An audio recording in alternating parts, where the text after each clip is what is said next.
Soy Alfonso Jiménez, socio director de People Matters. Estoy también en la Junta de la Asociación Española de Directivos. También soy profesor de algunas escuelas de negocios. En lo personal, pues me gusta la familia, me gusta la naturaleza. Suelo pasear por la montaña, me gusta el mar. Me apasiona la investigación y el trabajo y el mundo de la empresa desde la perspectiva de las personas. El periodo 2003-2013 realmente tiene dos etapas en el mundo de las personas y en nuestro país. La primera etapa es desde el 2003, pero que ya venía de antes, ¿no? Desde el año 96 hasta 2008, podríamos decir, ¿no? Que es una etapa de euforia, de crecimiento, de un mercado de trabajo dominado por la oferta. Había muchísima más demanda de trabajadores que trabajadores o profesionales en el mercado. En algunas industrias se vivieron en esos años, 2003, 2004, 2005, momentos de tensión. La gente cambiaba con mucha frecuencia de unas empresas a otras. Dominaba ese mercado la oferta. Fueron unos años donde crecieron muchísimo los salarios en el país, donde se importaron millones de trabajadores de otros mercados del mundo y donde parecía que teníamos grandes dificultades para cubrir posiciones y para cubrir industrias, ¿no? Y todo esto se fue al traste de repente, el año 2008, con la crisis internacional que puso en evidencia pues, nuestras lagunas y las dificultades de nuestro mercado de trabajo. Bueno, pues hizo que se incrementaran, bajara radicalmente la demanda. De hecho, tuvimos durante gran parte del periodo entre el 2008 y el 2013 una demanda negativa, es decir, que sobraba gente de las empresas para poder hacerlas viables desde el punto de vista económico y sostenible. Fue una transformación radical de ese mercado que ya estaba dominado por la demanda, era quien tenía el control de alguna manera. Empezó a haber mucha más gente en el mercado de trabajo y por lo tanto pues un deterioro de muchas condiciones y de muchas cosas que se habían puesto en marcha pues en los años anteriores, ¿no? Ya no se hablaba tanto de la atracción, de la retención, de la guerra por el talento, sino que se empezó a hablar de reestructuración, ajustes de costes, etcétera, ¿no? Y bueno, pues son dos periodos que no tienen nada que ver el uno con el otro. En el primer periodo, cuando arrancamos en People Matters, pues el employer branding pues era importante para las compañías tener una buena imagen de marca como empleador para atraer gente, para que la gente se sintiera orgullosa, se quedara en la compañía. Las retribuciones había que estarlas ajustando muy finamente año tras año porque las distintas compañías iban subiendo sus paquetes retributivos y por lo tanto una compañía no podía quedarse atrás porque se quedaba fuera de mercado. Eran momentos en los cuales también también por el influjo político, pues los temas relacionados con la igualdad y la conciliación tuvieron mucho auge. En la nueva etapa, o en la etapa en la que todavía nos encontramos, ¿no? Derivada del año 2008, primera preocupación era ajustar las estructuras de coste a las nuevas necesidades de los negocios. Los negocios cayeron los ingresos, cayeron los márgenes y había problemas incluso de financiación para muchas empresas, ¿no? Eso hace que el principal factor de coste de una empresa en una economía terciarizada como son las personas, pues hubiera que ajustarlo y hay dos vías de ajuste. Una tiene que ser con tener menos gente y otro tiene que ser con reducir el coste unitario de cada uno, ¿no? Tocar sus retribuciones, ¿no?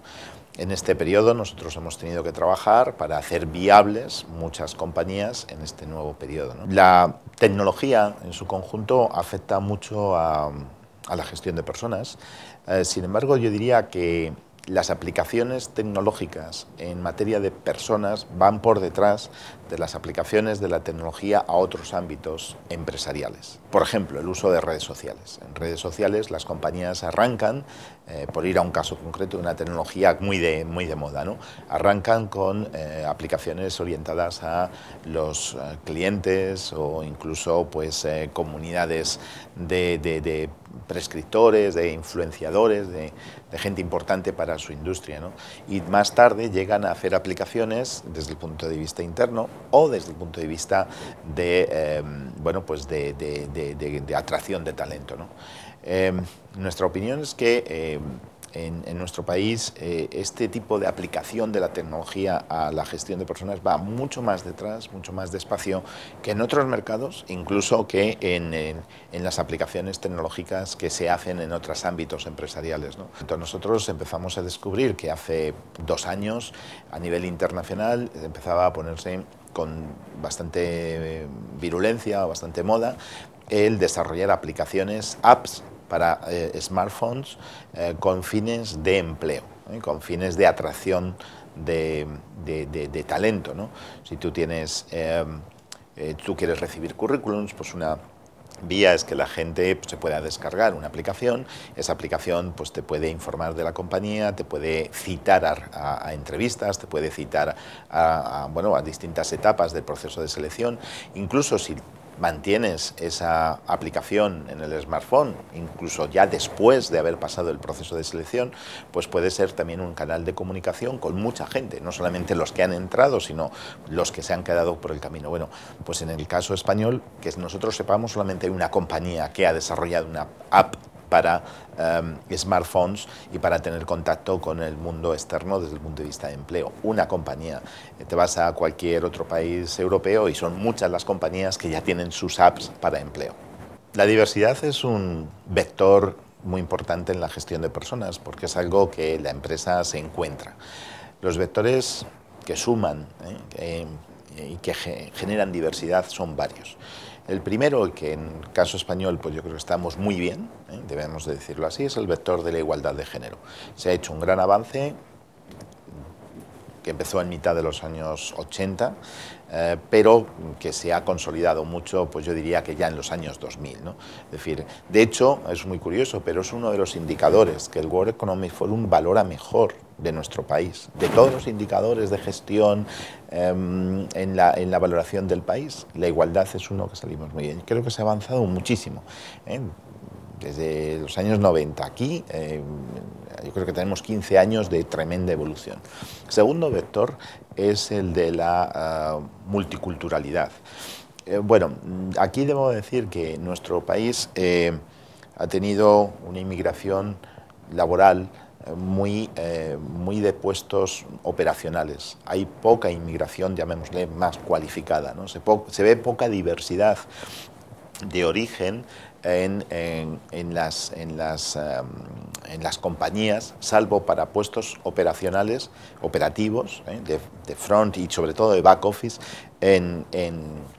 y además en determinados sectores, ¿no? El tercer vector de diversidad es el que tiene que ver con la generación, con las generaciones. Yo creo que este es uno de los grandes desafíos de nuestro país. Es decir, dentro de nuestro equipo tenemos un área que investiga este tema de la diversidad, y nos hemos dado cuenta que hay un gran desafío en materia de personas en cuanto al envejecimiento que va a sufrir la población española. En este momento, las personas con más de 65 años, y ya tenemos dificultades en la seguridad social y tenemos que estar tirando de los fondos de reserva, tenemos un 17% de la población aproximadamente de España que tiene más de 65 años. Bueno, las previsiones que hacen los demógrafos es que en muy poco tiempo el porcentaje de gente mayor va a ser tremendo, va a estar por encima del 30%, 37% se apunta, ¿no? Cuando el número de gente joven entre 16 y 30 años va a ser solamente del 13%, es decir, realmente no somos conscientes del problema del envejecimiento poblacional que va a haber. Cuando envejece la población, va a envejecer la población activa.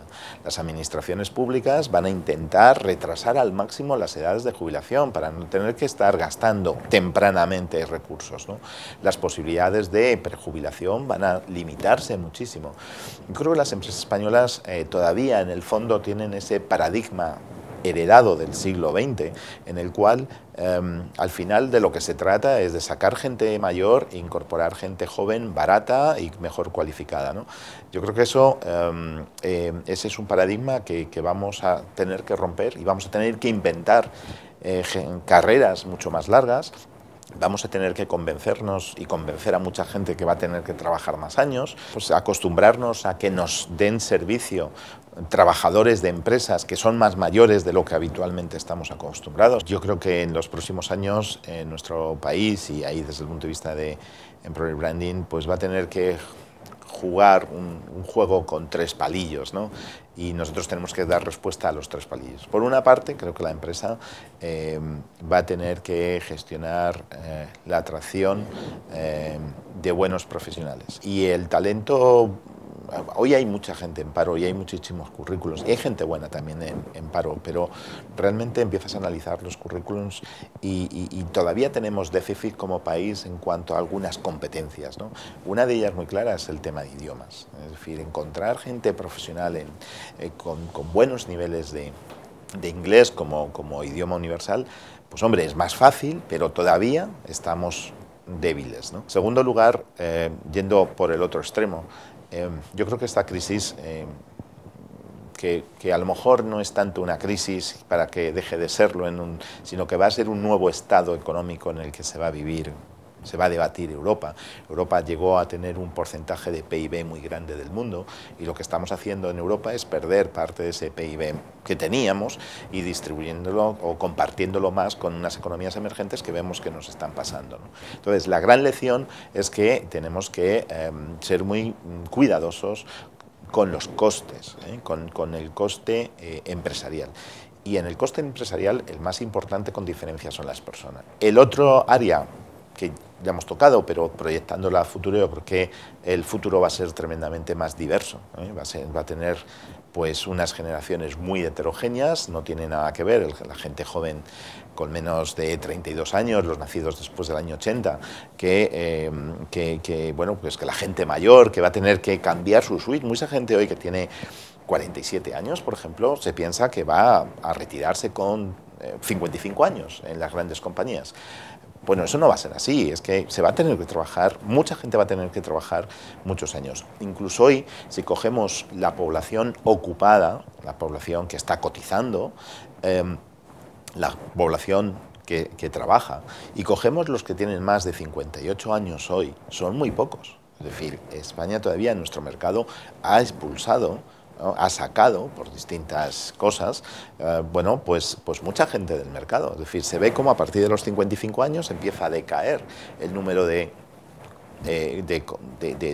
ocupados en ese mercado, ¿no? Bueno, eso no va a ocurrir. Entonces yo creo que esos son los tres grandes desafíos.